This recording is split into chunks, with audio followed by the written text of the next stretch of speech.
Des négociations sur une possible trêve dans la bande de Gaza seraient en bonne voie.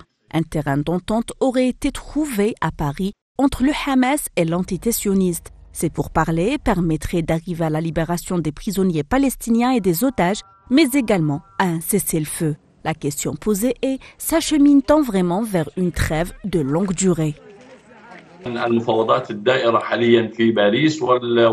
Les négociations de Paris ont abouti à une feuille de route qui évoque une trêve. Cette cessation des opérations militaires pourrait être de longue durée. On parle même d'une trêve de 40 jours. Il y aurait également des libérations au quotidien des prisonniers palestiniens contre des otages sionistes. On parle de 400 prisonniers palestiniens contre une quarantaine d'otages, essentiellement des femmes et des enfants. Cela ne veut pas dire que l'entité sioniste n'est plus assoiffée de sang. Le gouvernement sioniste veut toujours lancer une offensive terrestre sur Rafah. Les plans militaires sont déjà préparés.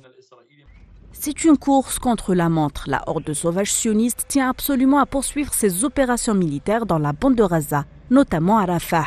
D'un autre côté, Joe Biden, qui se retrouve sous pression de toutes parts, y compris de son électorat, veut absolument obtenir une trêve durant le Ramadan. Une période où d'habitude l'entité sioniste monte la tension et s'acharne contre le peuple palestinien.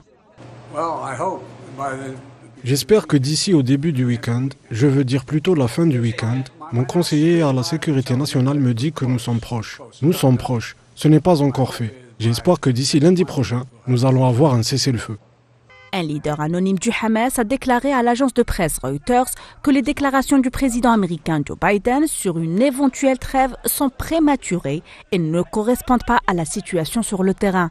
Il y a encore de grandes lacunes auxquelles il faut remédier avant le cessez-le-feu. Les négociations butent toujours sur la destination des prisonniers palestiniens une fois qu'ils seront libérés.